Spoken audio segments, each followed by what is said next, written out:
Like every day I was becoming less popular. I was becoming less successful.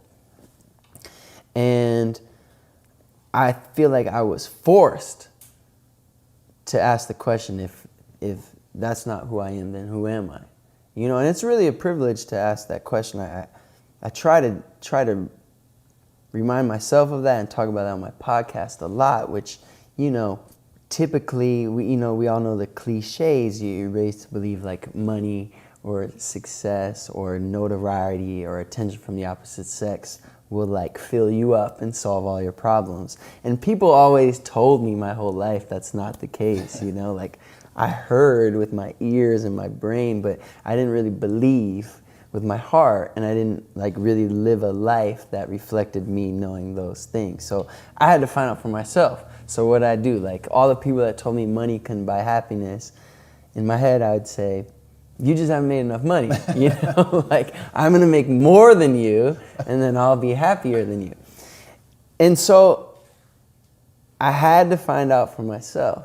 And it's a privilege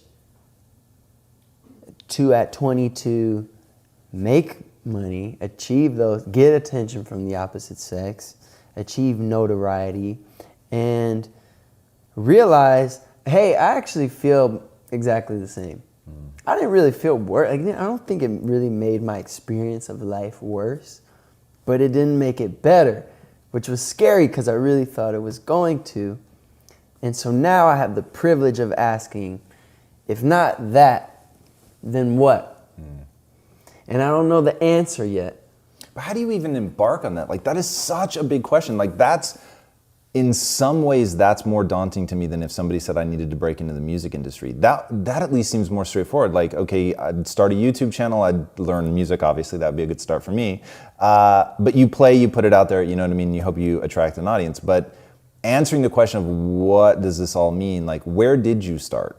I was between, like, I was kind of during this period, and I went to the studio with my friend Big Sean. And I know you drop people's names on these shows. I've read your thing. You're going to be dropping a lot of names today, so just get crazy. But it's just like we live in LA, like you meet people, but I want to distinguish Sean from like a usual name drop because Big Sean and I were friends in Detroit. Like when we were both 18, the end of high school, we met before either of us had any success. And he used to come to my mom's house. We'd make music in my mom's basement. He calls my mom. You know, like when he played his first like homecoming show in Detroit, my parents were in the front row. Wow, that's cool. So it's like it's kind of different. Anyways, as a long introduction to the actual story, which was I'm in this sort of down period, and Sean invites me to the studio in LA. Now we both live in LA, so I go to the studio, and this guy's just like glowing. You know, in his career, after like years of stagnation, his career is taking off. He's got his first hit. And he's one at this, like when I saw him in the studio, he was one of those guys where you just felt good being around him. So I went back to the studio the next day with him. I go, what's going on with you? What's up with you? He's like, you gotta read these 2 books. First one was The Alchemist, and the second one was Ask and It Is Given by Esther and Jerry Hicks, which is like kind of out there, that book, but it's all about the law of attraction. And Sean, I don't know if he still does, but he used to carry it with him everywhere. Whoa.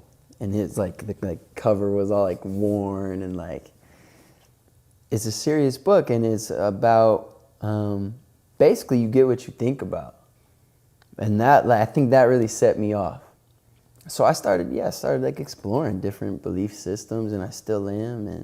And did you find that was alleviating some of the, so I went through similar-ish things, not sort of the have and then lose, but I'm in film school, thought of myself as an artist very much, thought I was gonna break into the industry. I had created, there's basically 3 big movements in film school. And first of all, getting into film school statistically at USC, it's harder to get into USC film school than Harvard Law. So getting in, I was already like, I'm the man.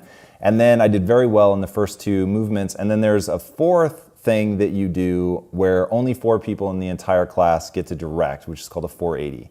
And so it's like really coveted, everybody wants to do it. And I had done so well in the ones leading up, I got selected as one of the 4. And so I just thought, this is it, man. I'm gonna direct this film, I'm gonna get the 3-picture deal when I graduate, it's all gonna be set. Like everything I've ever dreamed about is about to come true. And then I completely fuck up the film. And it is just embarrassing. It's so embarrassing, in fact, I steal the master so that it could never be seen again. And then I'm lost. I've graduated now, and I've no idea where I'm going. And so beginning to pursue self-development was really an act of self-preservation. It was me, I felt so like claustrophobic in that sense of like, I've